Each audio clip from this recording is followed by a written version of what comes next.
Jaya Radha Madhava Kunja Bihari.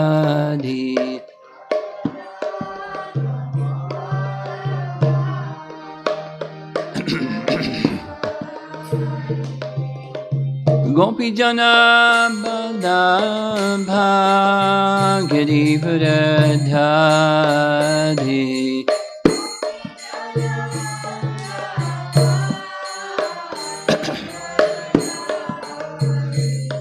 Gopi Jana Ballabha Girivardhari.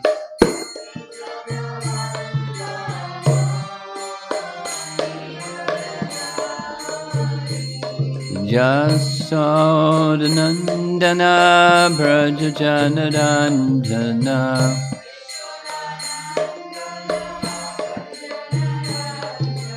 Jasodanandana Brajajanaranjana.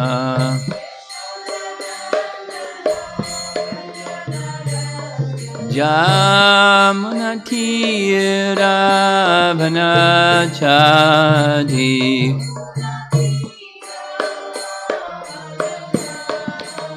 Jamunatira Vanachadi.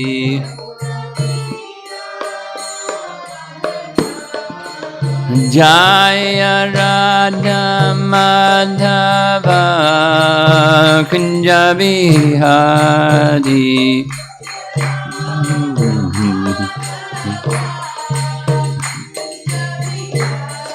Jaya Radha Madhava Kunja Bihari.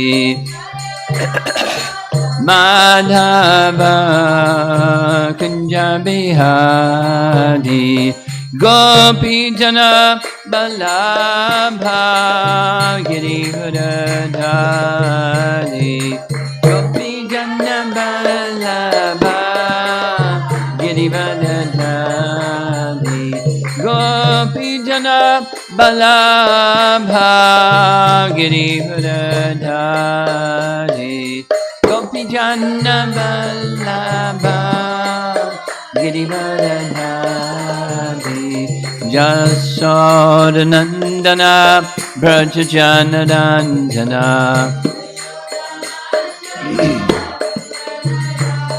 Jasodanandana Brajajanaranjana.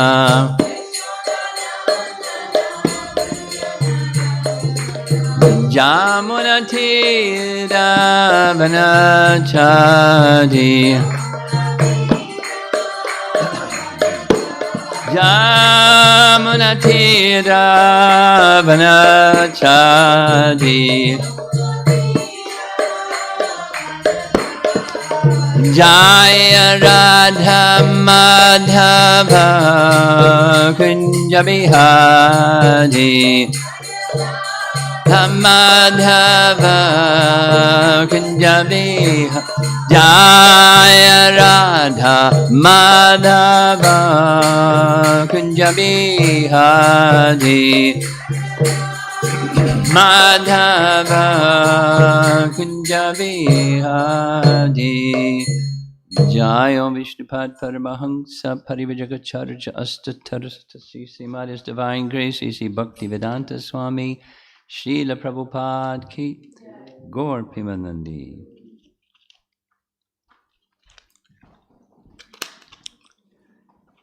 Om Namo Bhagavate Vasudevaya. Om Namo Bhagavate Vasudevaya. Om Namo Bhagavate Vasudevaya.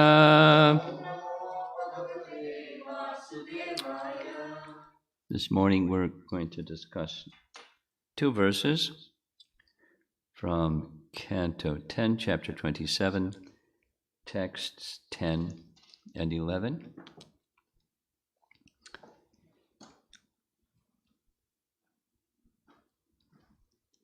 Indra's, and then we're going to hear also Surabhi's prayers. to Krishna. And just a little preamble to what we're going to be discussing.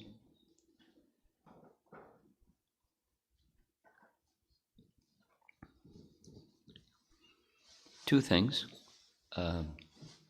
If somebody in this listening audience, whoever's out there, knows or can find some references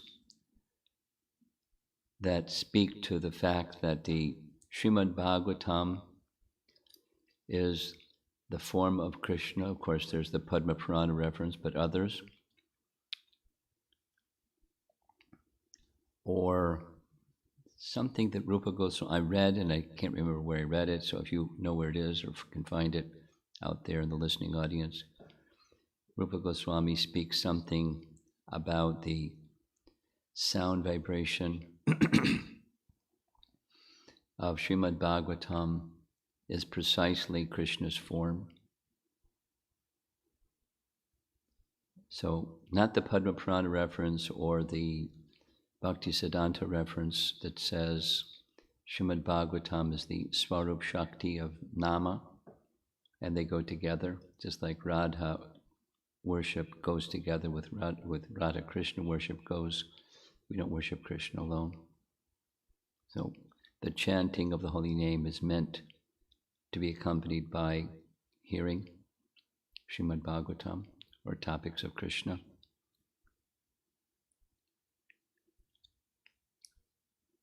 So just some appreciation, this time spent just in the morning and the evening hearing Govardhan Leela, hearing Brahma Vimohan Leela, going to Vrindavan through sound. I mean, it sounds nice. And being absorbed in speaking it or hearing it, I'm sure the affinity for Krishna in Vrindavan, something like that has happened for each of us.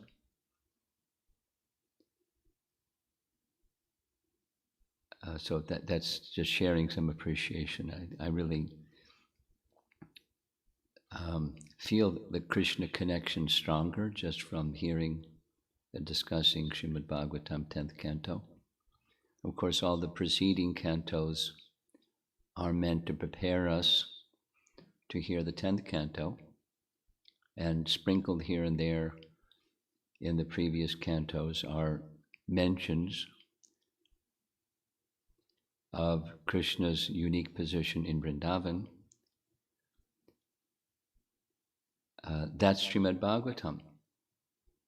It's preparing us for being with Krishna in Vrindavan eternally through sound. It's really merciful.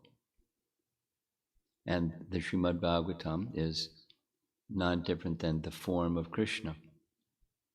Hearing Srimad Bhagavatam, we're associating with the form of Krishna. Although, what's our qualification to associate with the form of Krishna?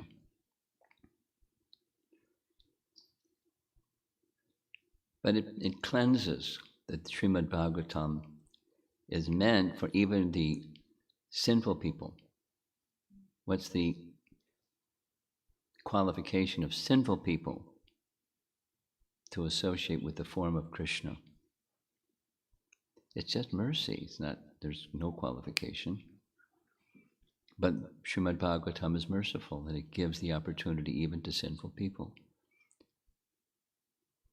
to associate with the form of Krishna and become freed from sins and become purified and become attracted to the personality of Godhead instead of, being the enjoyer of things temporary and all of that. It's just that potency is there. And keep going, and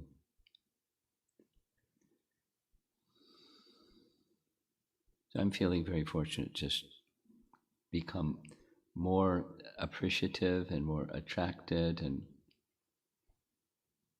attached to Srimad Bhagavatam and revealing Krishna in Vrindavan and attracting our hearts and minds to him, exactly as we've been hearing. The purpose of Krishna's appearance is for that reason.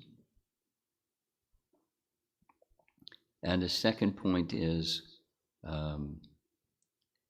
there was some discussion yesterday during the midday session and then again in the evening session about the Paribhasha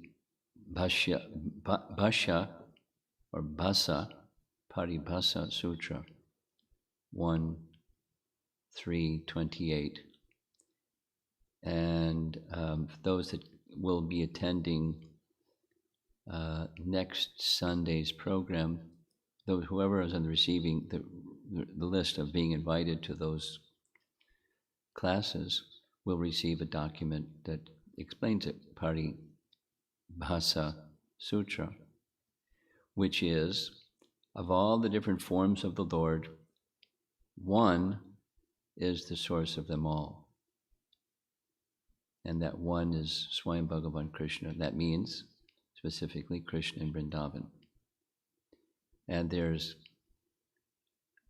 abundant commentary on that verse because it's so important. It's the principal verse of the whole Bhagavatam, upon which the other 17,999 verses rest. Or the other ones are expanding on that one. Krishna is the source of everything. The original form of Krishna in Vrindavan is the source of everything. And what we're hearing in these verses of what we've been doing in the morning and evening is just expanding on that in wonderful detail. And so everything means everything. We'll say it negatively. There isn't anything that doesn't come from Krishna. Or say it positively. Everything comes from Krishna. So whatever you can think of, or whatever exists, whatever you can't think of, that also comes from Krishna. Everything comes from Krishna. This form that Indra is standing before, pouring out his heart, apologizing profusely, asking for forgiveness. I mean, specifically he's saying, please don't punish me. But his punishment has already been given, and that is he'll be becoming humiliated, and so forth. And and the other devatas who look up to Indra are now understanding Indra needs to look up to Krishna. So they're not like judging him, but they're, whatever they have had as misguided understandings, that's gone. So he's small again, which is good, freed from pride, at least temporarily, or pretty much. So now in these two verses, the same Krishna is the original personality of Godhead is being expressed in the form of what we know in the Hare Krishna movement as Sambandha Gyan. Sambandha Gyan means the relationship of all things with Krishna. So there's different names of He who is the source of everything, or He who is almighty and all-powerful, and so forth and so on. Like, God is almighty. I learned that growing up when I was a little kid. God is almighty. But how almighty is He? What is His almightiness? Well, I don't know, it's just He's almighty. Lord God Almighty. So we're hearing some of the names, this section, 10 and 11, are names of Krishna, are features of Krishna, of which He is the source of everything. So here we go. This is Indra, learned Indra, saying, text 10, obeisances unto you, the Supreme Personality of Godhead, the Great Soul, with a capital S, who is all-pervading and who resides in the hearts of all. My obeisances unto you, Krishna, the chief of the Yadu dynasty. Vishwanath Chakravarti. There's no BBT commentary. Here's Vishwanath. Quote, therefore let me just surrender unto your lotus feet and offer you respects. This is expressed in 2 verses. Uddhava says, quote, Krishna, the original Lord, the Lord of matter and spirit, appears in this world in different avatars as portions of Mahavishnu, who are also his part, who is also his part. This is an explanation, an expansion of Krishna. Swami Bhagavan, Krishna is the original source of everything. So from Krishna comes Mahavishnu, and from Mahavishnu comes avatars. And Krishna is the source of Mahavishnu and the avatars. That's what this verse is saying, or Uddhava is saying. Therefore, Indra in this verse pays respects to all the angsa forms. What does angsa mean? Expansions, or parts? Parts. Mami vangsa jivaloke. So in that case it's jivas, but even the Vishnu Tattva forms, they're his angsas. And then there's another term, kala. That's a plenary portion and portions of the plenary portions. You know, Bhaktisiddhanta's language. But they're all from him. His parts, his Vishnu expansions. This verse pays respects to all the angsa forms, which are within Krishna when he appears on earth. Quote, I pay my respects to the Lord of Mahavaikuntha, Narayana. So we discussed this a little bit yesterday in a home program. We're used to hearing Vaikuntha. And then there's this other terminology, Mahavaikuntha, and it's used in different ways by different personalities. Mahavaikuntha, in this case, Mahavaikuntha is Vaikuntha, just a nice adjective adding to Vaikuntha. It's great. Vaikuntha is great. There's other ways in which Mahavaikuntha is used, where it refers to some personalities who are worshippers of Ram, speak with scriptural reference that Mahavaikuntha refers to Ayodhya, because there's Vaikuntha and then there's Mahavaikuntha. It's above, it's in the utmost region of all the Vaikunthas. And other places it specifically speaks of Goloka as Mahavaikuntha. Okay, anyway. I pay my respects to Mahavishnu, who is the creator of Mahatattva.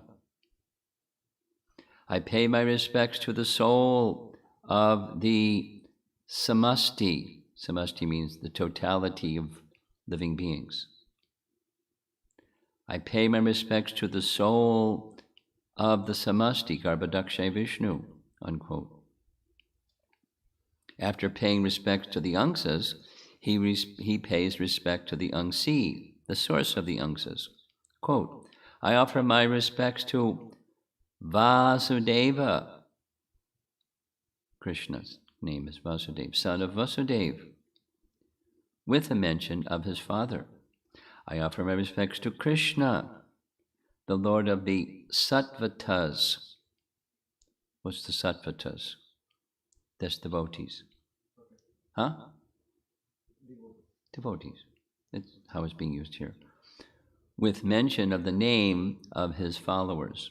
So the Sattvatas, the followers of Krishna are Sattvatas. Those are situated in Sat, eternal, the consciousness of their eternal identity. Jiva Goswami's commentary, I offer respects to He who is directly the Supreme Lord, who attracts all hearts by revealing unlimited powers. Sounds like Bhagavan, right? Krishnaya. After describing the external powers, he speaks of the internal powers. I offer my respects to the Purusha in the heart, full of power, who dwells in all beings. Vasudevaya, another name of Krishna, who is the indwelling Lord. I offer respects to He who became the Lord of the Sattvatas for pastimes. So for the devotees, the Sattvatas, He does wonderful pastimes to delight them, attract their hearts. Even though you give auspiciousness to the devotees in all your avatars now, you are very special. I offer respects to He who attracts all hearts, who is Swami Bhagavan Krishna, full of all powers, since in this form you display your unlimited goals. Purushaya. Purusha means the enjoyer, so he's enjoying his pastimes with his own potencies and his devotees. You have continuous glory, Mahatmane, and as Krishna, specifically, you are the son of Vasudeva and the protector of all the Yadus. And Sanatana Goswami similarly, just taking these names, kind of like Vishnu Sahasranam, but giving the Bhagavad commentary behind it.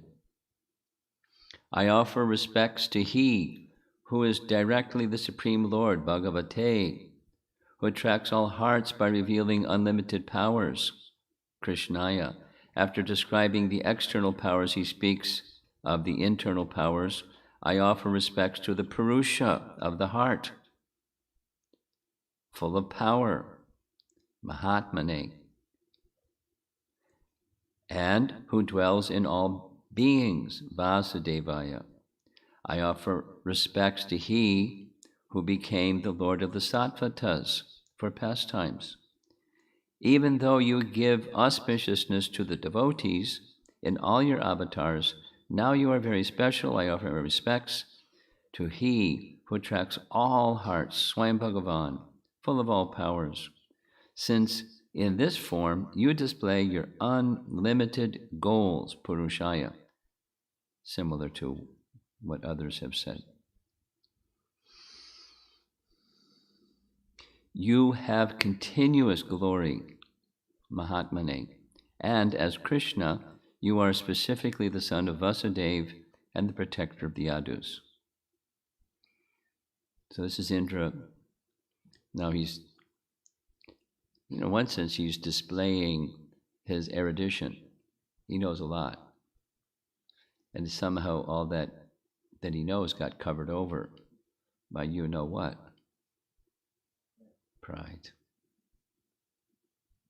So now that his pride has been by Krishna's kindness taken away, he's back into his understanding, and he's just,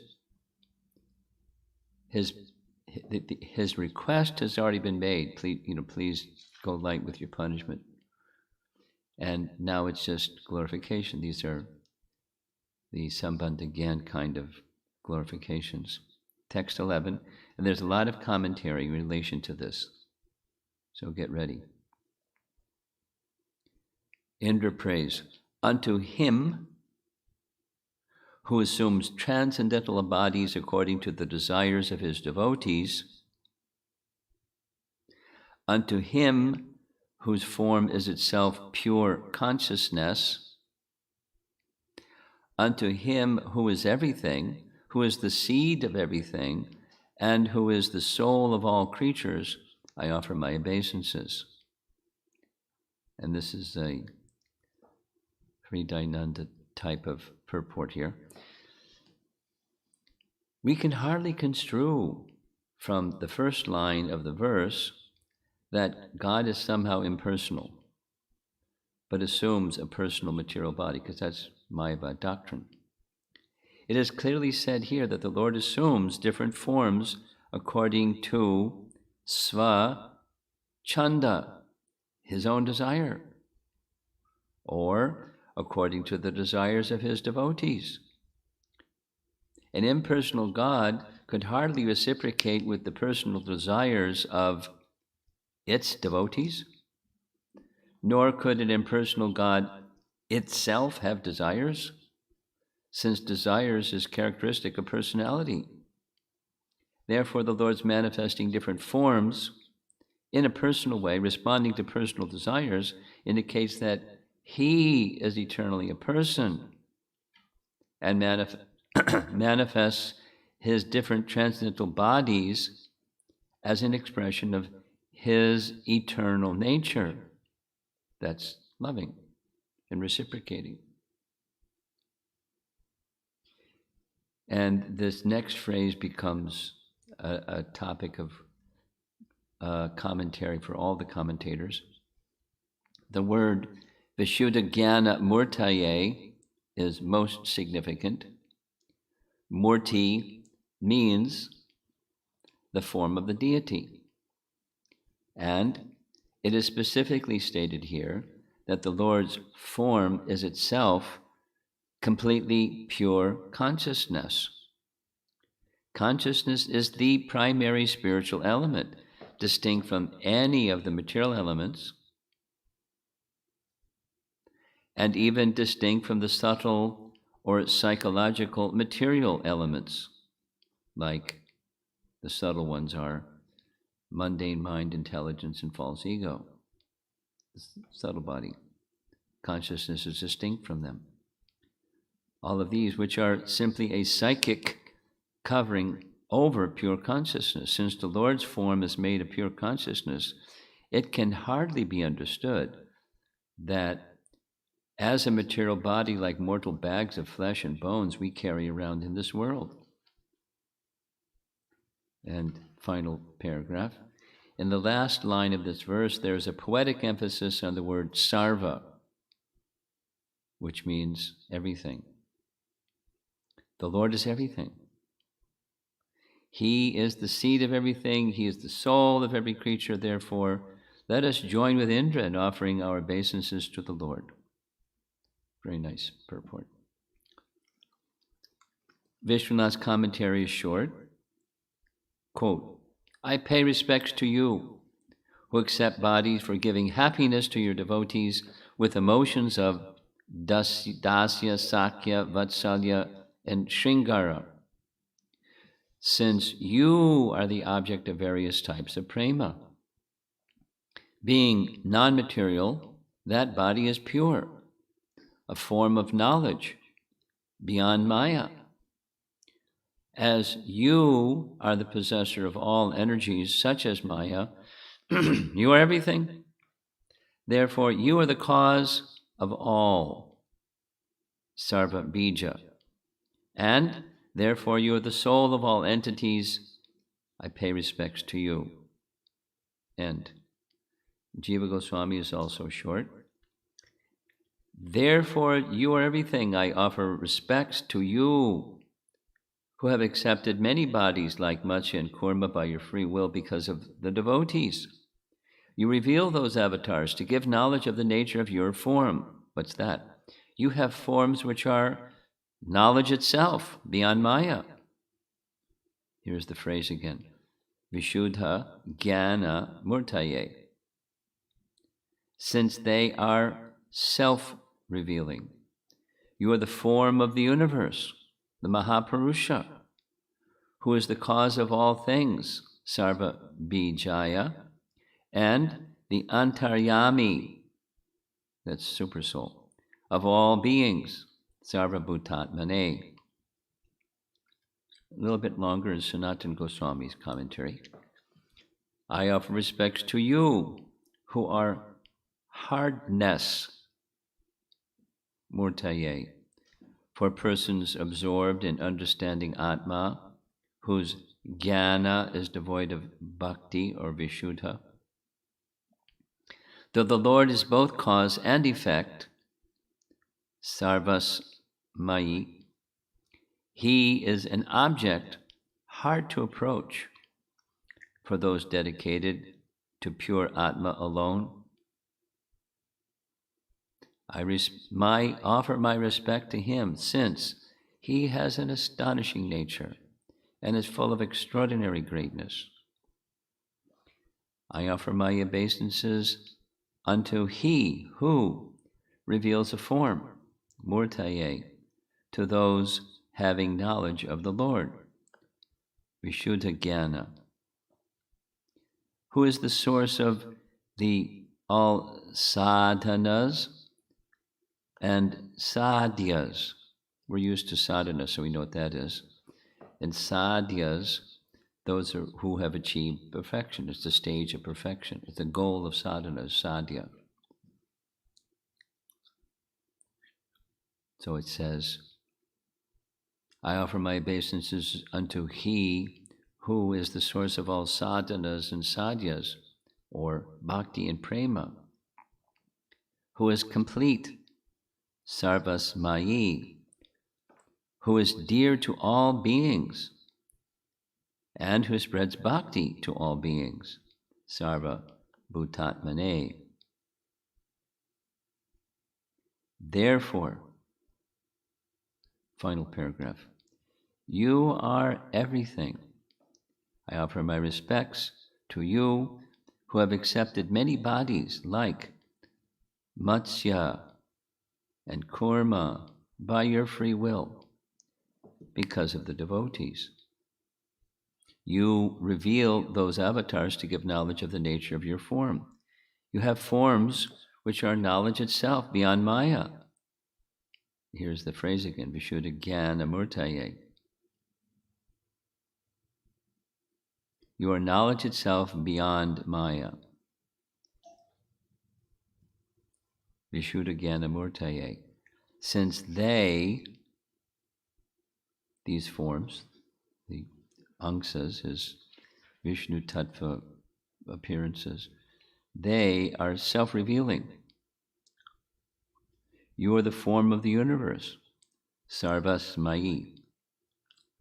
The Mahapurusha, who is the cause of all things, Sarva Bijaya, and the Antaryami of all beings, Sarva Bhutatmane. Now,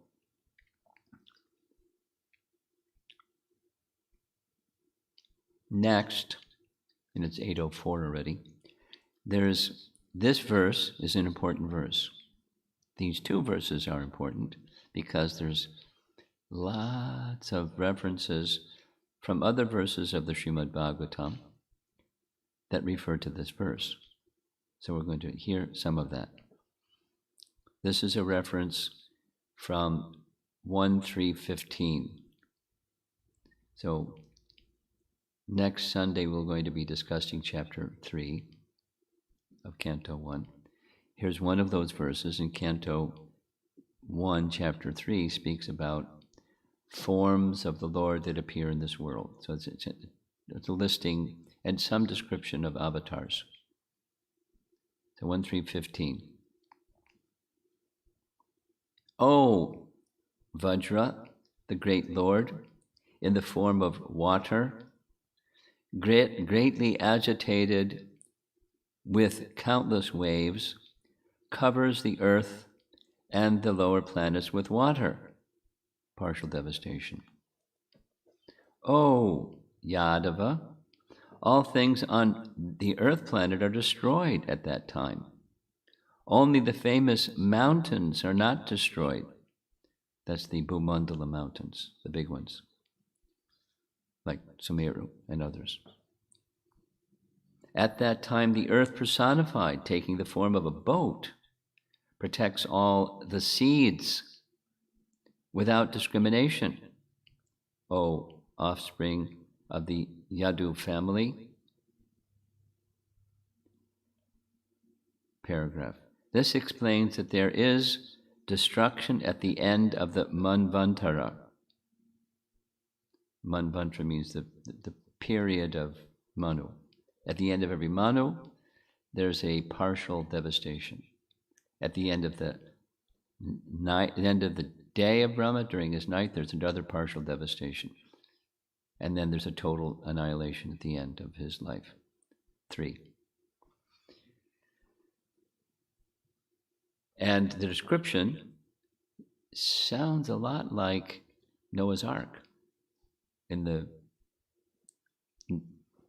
Bible, the Old Testament. So in Laghu Bhagavatamrita, Rupa Goswami also states that there's a devastation by water after every Manvantar. In his comments on some verses of Harivamsa as well, he says the same. The verse mentions the Chakshusha Manvantar because Satyavrata was a great devotee of Matsya, and Matsya was attracted to his devotee. Matsya appeared at that time. The following verse illustrates how the Lord is controlled by the devotee, and it refers to this one, 10:27:11. Translated here, unto him who assumes transcendental bodies according to the desires of his devotees, unto him whose form is itself pure consciousness, unto him who is everything, and who is the seed of everything, and who is the soul of all creation, I offer my obeisances. Therefore,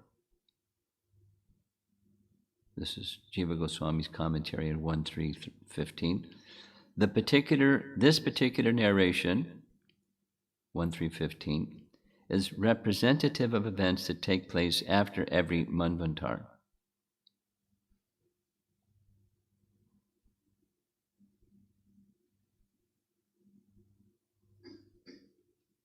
Here's Jiva Goswami's Krama Sandarbha, and no harm to say once again, Krama Sandarbha is one of Jiva Goswami's 3 commentaries on the Bhagavatam. He loved the Bhagavatam. So Krama Sandarbha is a verse by verse, or most of the verses of the entire Bhagavatam, like Prabhupada did, that same type. So he's commenting on this verse. I offer respects to you who have accepted many bodies like Matsya and Kurma because of following the desires of the devotees, Sva Chanda. You are brought close to them and manifest your body to them. And here is Jiva Goswami's Bhagavat Sandarbha. What's the Bhagavat Sandarbha? It's one of his 6 Sandarbhas that speaks specifically about the feature of Bhagavan. First he speaks of the feature of Paramatma, then he speaks of the feature of Bhagavan. So in that Bhagavat Sandarbha, he writes, this is Anuchhed 57, the angsas of the Lord, again, the angsas are his Vishnu expansions, or Vishnu Tattva expansions. The angsas of the Lord share the same quality. He quotes the Sanskrit from 10:13:54. We discussed at length 10:13 and 10:14. 13 is the stealing of the calves and cowherd boys, and what Brahma saw. So here's what he saw. The forms, this is Narayan forms that he saw, all had eternal, unlimited forms, full of knowledge and bliss, which were one form. Their great glory could not even be touched by the Atma Gyanis. The commentary says, quote, all forms are described with form. They were forms of truth and knowledge, forms without limit, forms of bliss. They were without distinction from each other. Eka Matra. They were always one form. Eka Rasa. They were the form of Brahman, Murtayaha, with truth, knowledge, and infinity and bliss as one unit. Their glory could not be touched by those who have eyes of Atmagyan. He puts in parentheses, Upanishad Drisham. Drisham means to see. So these forms became visible. So he's continuing to explain that 13th chapter, 10th canto verse. The word matra, only, indicates their color and other attributes, had spiritual nature of the Lord's Swarup. The word murtaya, or forms, does not refer to the pure Atma, according to Sridhar Swami and Shukadev, since it is difficult to derive that meaning by using indirect interpretation, lakshana, and there's some other Sanskrit rules. That meaning would also contradict the context of the verse. So now he gives other scriptural references. 3:15:38. The sages, translation of a third canto verse, the sages saw the Lord surrounded by devotees, carrying objects to offer him. He was previously the object of their meditation, but now appeared directly before their eyes. That meaning would be contrary to Shukadev's heart, which is 12th canto, where Shukadev says, "Let me offer my respectful obeisances unto the son of Vyasadeva Shukadev Goswami," this is Sutta, "who destroys all sin, and who, though fixed in his own bliss, with no distractions, became attracted to the pastimes of Krishna, and mercifully spread the Bhagavatam, which describes Krishna and reveals the rasa of his pastimes." This is close to the conclusion of the whole 12th canto, Srimad Bhagavatam. 10th canto, chapter 37. "Let me surrender to you, Bhagavan. You are the condensed form of pure knowledge, and by you are bliss itself. You have forms with many qualities. Your desires are always fulfilled. Because of your Sarup Shakti, you are never touched by the material gunas." And then this verse is referenced in Bhagavad Sandarbha. "Unto him who assumes bodies according to the desires of his devotees, unto him whose form is pure consciousness, unto him who is the universe, who is Mahavishnu and the Antaryami, I offer my obeisances." And then finally, he makes reference to what we just concluded. Canto 10, chapter 14, that's Brahma's prayers. "Therefore, this entire universe, which, like a dream, is by nature unreal, nevertheless appears real. And thus it covers one's consciousness and assails one with repeated miseries. This universe appears real because it is manifested from the potency of illusion emanating from you, whose unlimited form is full of eternal happiness and knowledge." And there's another Bhagavad Sandarbha reference. This is Jiva Goswami. So he's explaining Krishna, not Krishna's position yet, but just the Bhagavan feature of the Supreme. So this is quoting Canto 11, chapter 16. That's Uddhava Gita. The Lord says to Uddhava that he is also a vibhuti of the Lord. Vasudevo Bhagavatam. Among those entitled to the name Bhagavan, I am Vasudeva. At the end of that section, he says, Mano Vikara Evaite. These vibhutis are all transformations of the mind. This is 11th Canto, Chapter 16. So now he's explaining the Bhagavan feature. That is true. He is included among the vibhutis only because, as a general statement of a group, just as when one says, the umbrella carriers go, includes the person who are not carrying umbrellas also. He also says this in the same chapter, Chapter 16 of Canto 11.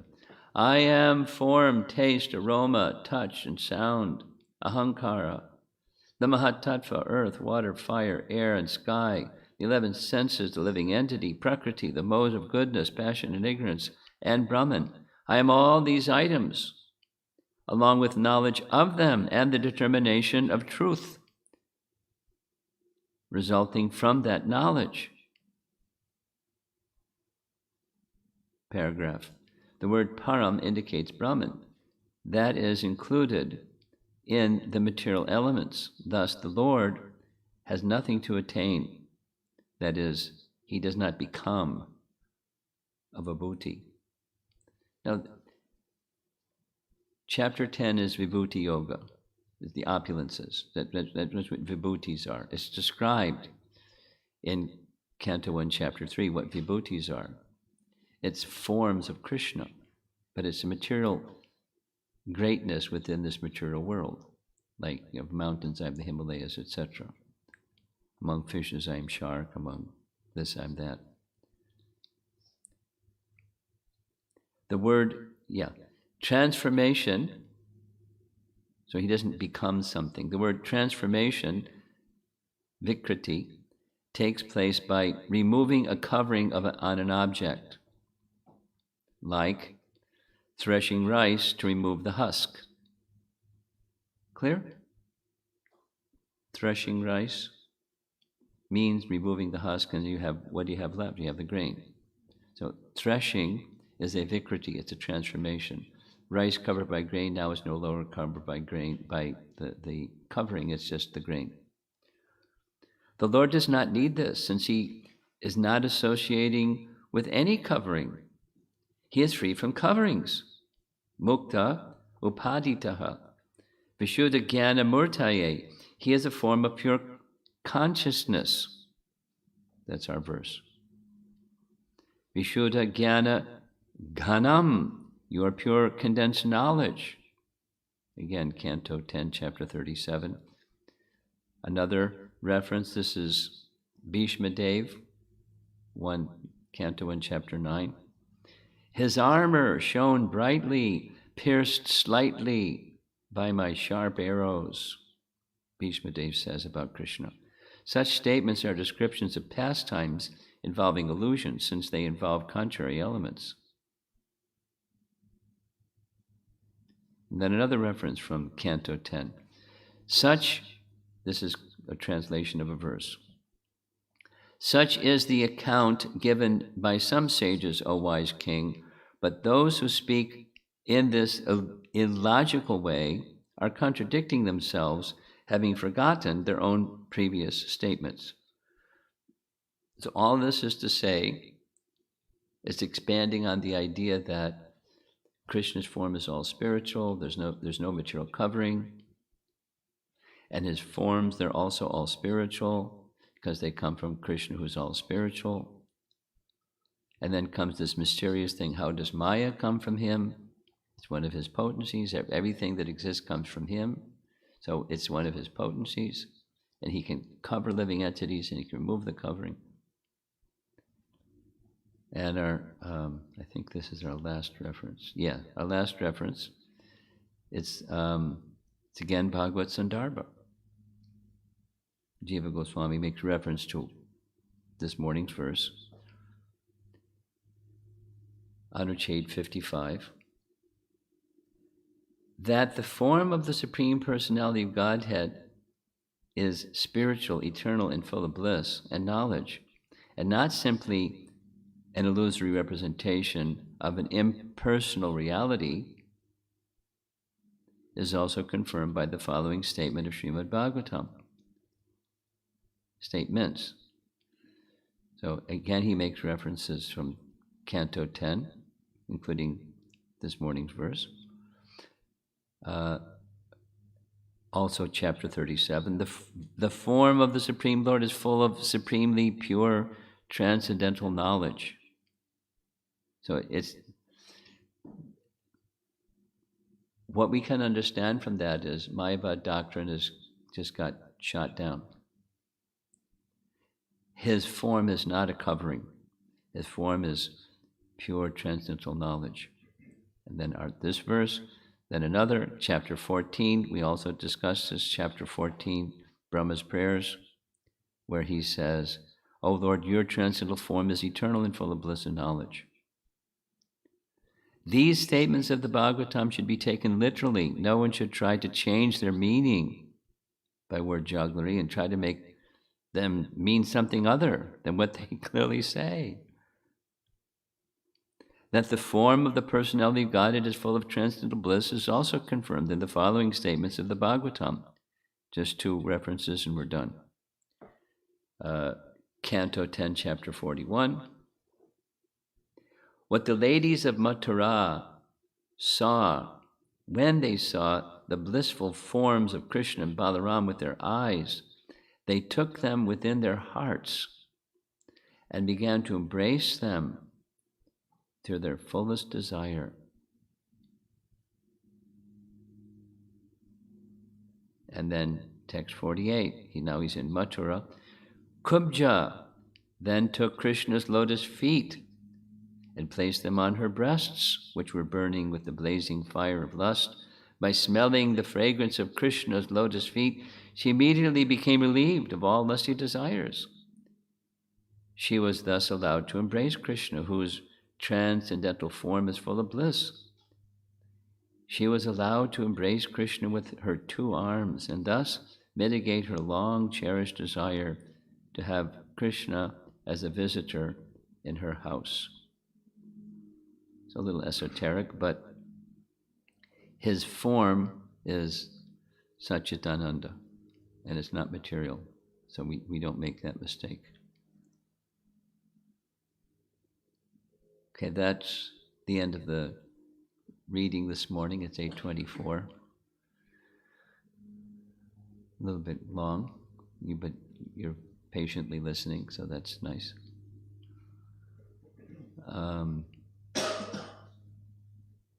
No class this morning?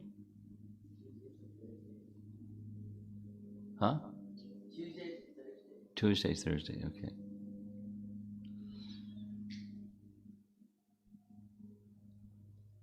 So we're getting here several things. We're getting a picture of the form of Krishna is transcendental, and we're getting a deep dive into that topic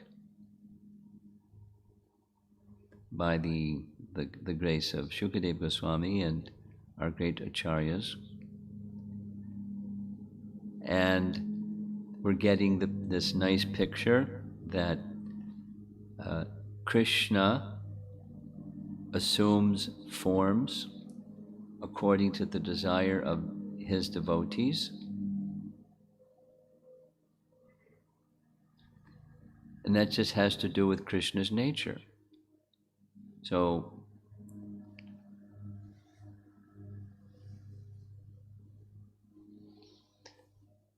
some Krishna bhaktas in the Hare Krishna movement, and outside the Hare Krishna movement, they have an attraction for the form of Lord Nrsingadev or Lord Ramachandra or other forms of the Lord.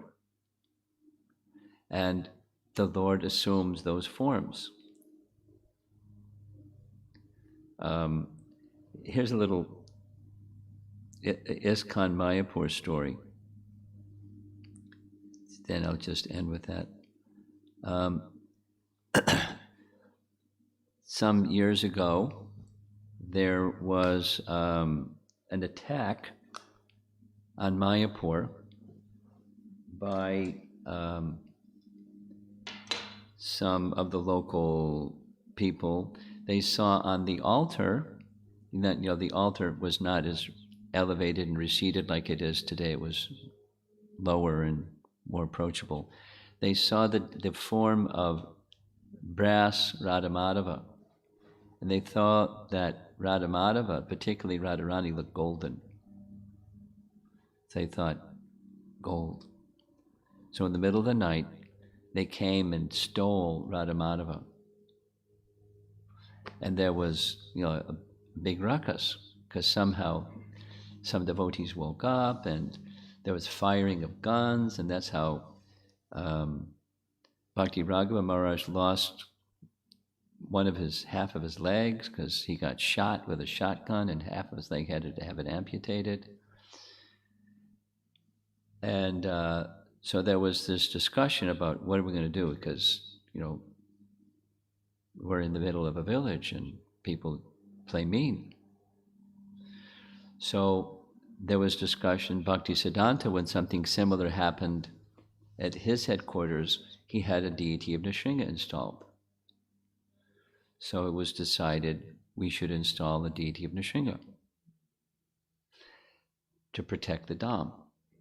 And then there was discussion about where, and then it was found that there was this special superlative. So Jananivas and some others went to visit this deity carver in South India that made exquisite Nrsimha deities. And on the train ride going there, Bhavananda had a dream of a form of Nrsimhadev in his dream. And so he shared that with Jananivas, and they told the Murti maker, can you make one like this? So he's in the process of making a deity of Lord Nrsimhadev, big. Then somewhere else in South India, there was an envious man that came to know that ISKCON is having this, superlative carver make a deity of Lord Nrsimhadev. So he made a direct travel to the Murti maker and said, I'll pay you twice as much as they offered you. Let me have that Murti. And he said, I that's dishonest, I can't do that. So,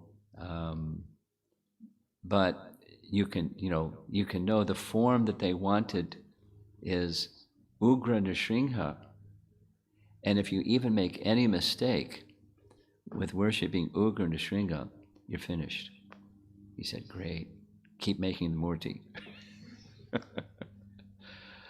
And so when the Murti was done, the devotees were informed. They went to make arrangements to transport the Murti. The Murti maker told them what happened. This man came and said these things, and I told him these things, and he was really happy because you're going to be destroyed. But what I didn't tell him, I'll tell you, and that is the form of Nrsimha. When there's a primary deity other than Nrsimha, he takes on the mood of that primary deity. So you're safe. I didn't tell him that. So Ugra Nrsimha looks, and he takes on the mood of Radhamadava and the Panchatattva. So back again to, there's some ISKCON devotees that have a particular liking for the form of Lord Nrsimhadev, or the form and the pastimes of different forms of the Lord. In Rati's home, Rati, he has a deity of Lord Varaha. And there's a reason, etc. He desired and he worships Lord Varaha. And etc., etc. So different devotees have, but the primary place of shelter is Krishna. So there's some particular features of this form of the Lord, that form of the Lord, but because of Srimad Bhagavatam and our disciplic succession, then they're just aspects and features of Krishna. So no problem. No problem. But then it becomes very important, like this discussion we had yesterday. Krishna is the original personality of Godhead. And some people, didn't grow up learning that. Most of us. There's some other idea of whatever we had as our idea. But the Srimad Bhagavatam makes it very clear. Both that Paribhasa Sutra and then all the rest of the Bhagavatam is very, very clear. Like it's right here being said over and over again. And so there's vibhutis, but Krishna doesn't, there's features of him. He doesn't have to remove a covering of himself and then manifest a vibhuti. So it's just he's the source of everything. Everything. Say it negatively. There isn't anything that exists that he's not the source of. He's the source of everything. And so one can appreciate this and that. It's not to say we worship the Himalayas.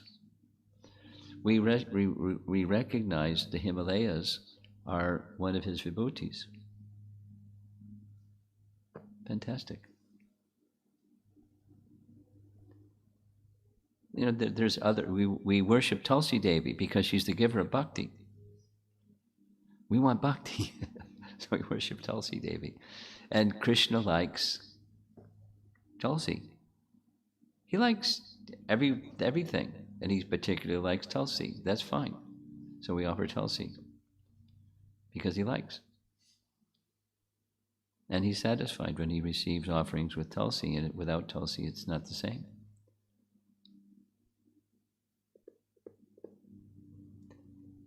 So there's siddhanta, there's teachings behind how we live our lives and how we do what we do, how we make our offerings. Like there was some discussion yesterday about how to make offerings. We make offerings the way that Krishna likes because we want to do what Krishna likes.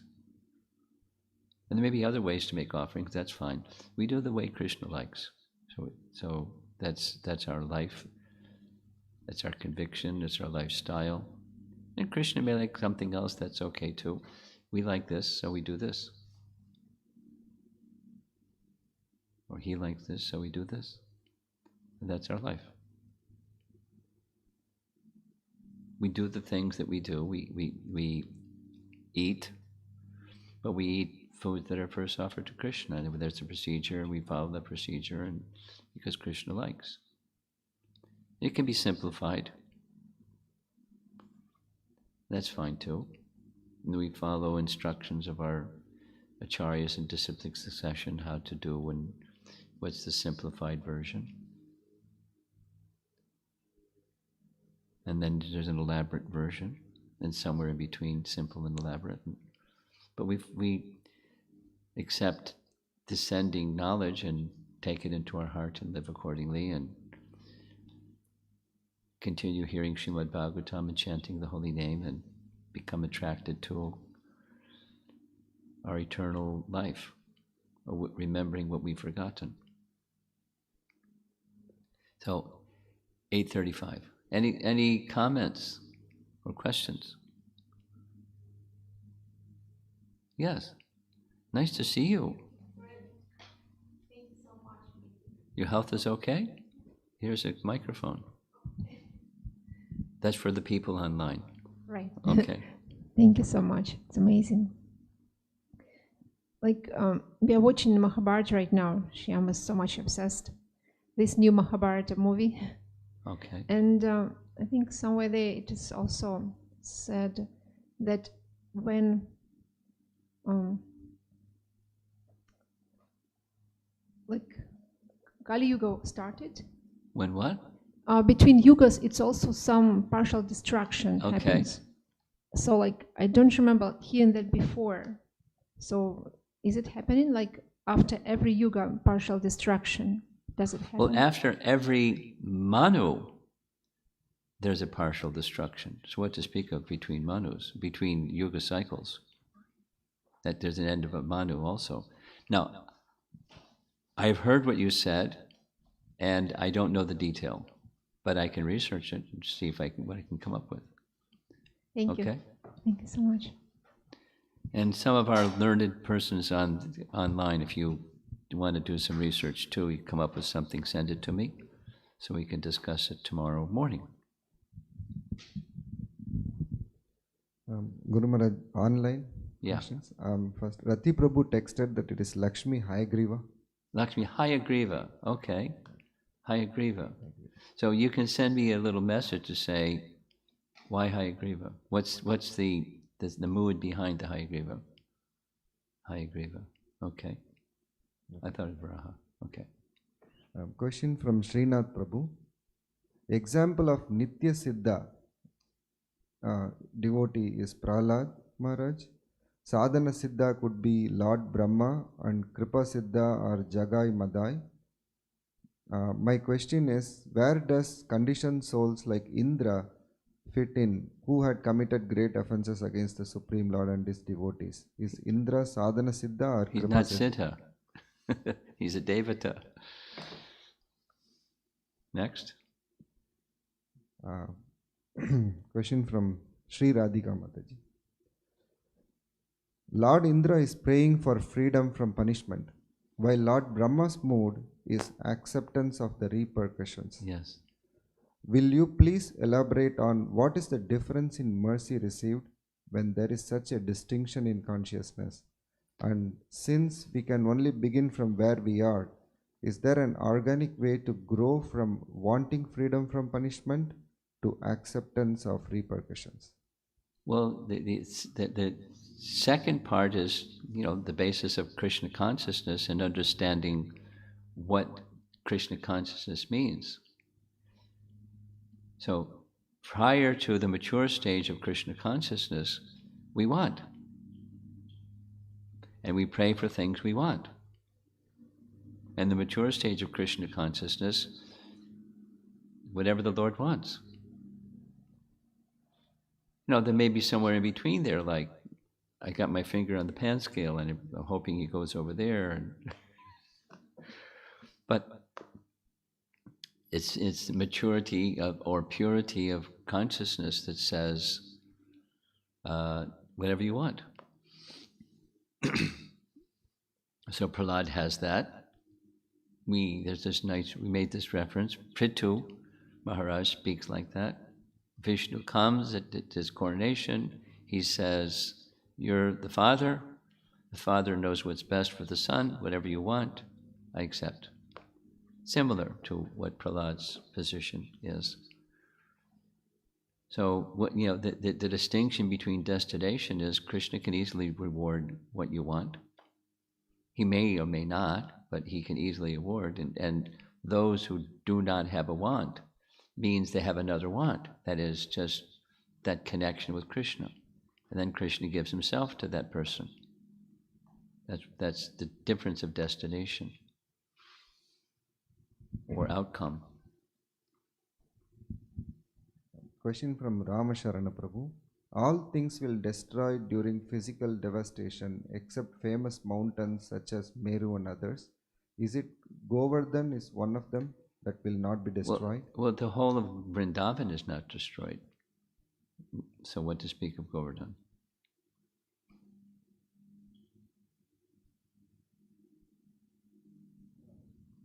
Yeah, from Sri Radhika Mataji, a comment and then another question. Another question, okay. The comment is, we are also feeling very fortunate at a time when many are going through depression and anxiety due to isolation. We are feeling even more energized than under normalcy because you are taking us to Vrindavan every morning and evening, whether we get to physically go there or not during Kartik. Okay. Well, this evening we're going to Vaikuntha. But we're going to get to Vrindavan, don't worry.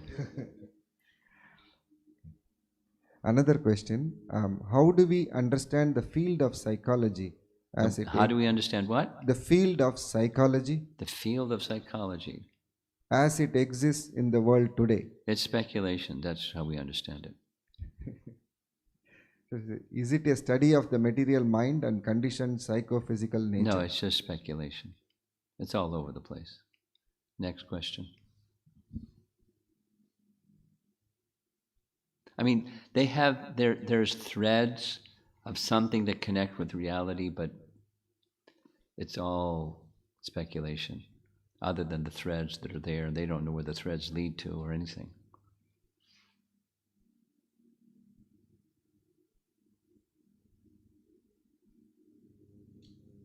Okay.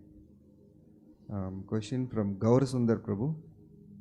Regarding worship of Govardhan as Haridas Varya and worship of Tulsi Devi, we closed the altar while worshipping Tulsi Devi, but Krishna was present while Govardhan was being worshipped.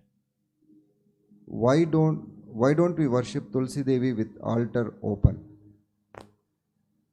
He's already answered the question, and within his question. We don't worship others before Krishna. Now, Prabhupada made an exception for himself to instruct his disciples, but that exception was his acharya decision, but otherwise we don't before Krishna worship others. Even Tulsi. That was the training that we received.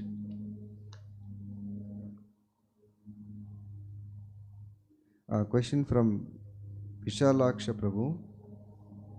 Gaudiya Vaishnavas desire to worship two-handed form of Lord Krishna, but there are countless forms of Lord Krishna. So, advised to worship two-handed Lord Krishna only or his expansions? Or, we already touched on that. See the expansions as coming from their source, and that is fine. That's it. That's it. Okay. Anyone, anything? We're done. Srila Prabhupada, Ki Jai.